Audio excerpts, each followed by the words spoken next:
বাংলাদেশের নতুন অন্তর্বর্তী সরকারের প্রধান উপদেষ্টা ডক্টর মোহাম্মদ ইউনূস বলেছেন, কয়েক সপ্তাহের মধ্যে উত্তাল ছাত্র বিক্ষোভের পর পদত্যাগ করে এবং দেশ ছেড়ে পালিয়ে যাওয়া বাংলাদেশের ক্ষমতাচ্যুত প্রধানমন্ত্রী শেখ হাসিনার ভারতে অবস্থান দীর্ঘায়িত করা ঠিক হবে না।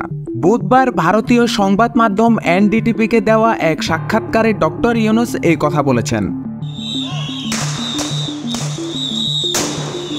উত্তাল এই আন্দোলনকে কেন্দ্র করে বাংলাদেশের শত শত মানুষ মারা যাওয়ার পর ৫ আগস্ট শেখ হাসিনা গণঅভ্যুত্থানের মুখে পদত্যাগ করেন এবং তার বোন শেখ রেহানাকে নিয়ে সেই দিনই দিল্লির কাছে হিন্ডন বিমান ঘাঁটিতে পৌঁছান। শেখ হাসিনা বর্তমানে একটি সেফ হাউসে অবস্থান করছেন বলে জানা গেছে। ডক্টর ইউনূস বাংলাদেশে প্রত্যাবর্তনের আগে এনডিটিভিকে যে সাক্ষাৎকারটি দিয়েছিলেন, সেই প্রতিবেদনের মধ্যে উঠে এসেছে শেখ হাসিনার যুক্তরাজ্য যাওয়ার ও আশ্রয় নেওয়ার পরিকল্পনা বাধাগ্রস্ত হওয়ার পরে ভারতে থাকার সময় বাড়ানো হতে পারে। আরেকটি প্রতিবেদন অনুসারে যুক্তরাজ্য কার্যকরভাবে হাসিনাকে আশ্রয় দিতে চাওয়ার বিষয়টি অস্বীকার করেছে এবং তিনি মার্কিন যুক্তরাষ্ট্র এবং ফিনল্যান্ড সহ অন্যান্য বিকল্পগুলো বিবেচনা করেছেন। এই প্রেক্ষাপটে হাসিনার ছেলে সজীব ওয়াজেদ জয় ভারতীয় সংবাদ মাধ্যম ইকোনমিক টাইমসকে বলেছেন, তার মায়ের ভারত ছাড়ার তাৎক্ষণিক কোনো পরিকল্পনা নেই।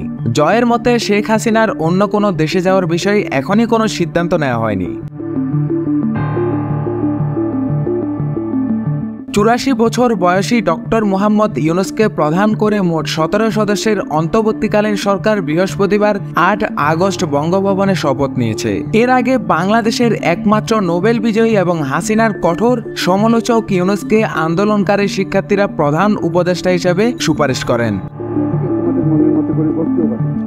ভারতীয় বিভিন্ন গণমাধ্যমের প্রতিবেদনে বলা হয়েছে, ভারত হাসিনাকে তার প্রয়োজনের সময় সমর্থন দিতে আগ্রহী থাকলেও তাকে দীর্ঘ সময়ের জন্য আশ্রয় দেওয়া নয়াদিল্লিকে একটি শক্ত অবস্থানে ফেলতে পারে, কারণ দেশটি শেষ পর্যন্ত নতুন বাংলাদেশি সরকারের সাথে স্বার্থ সুরক্ষিত করার দিকেই দৃষ্টি দেবে।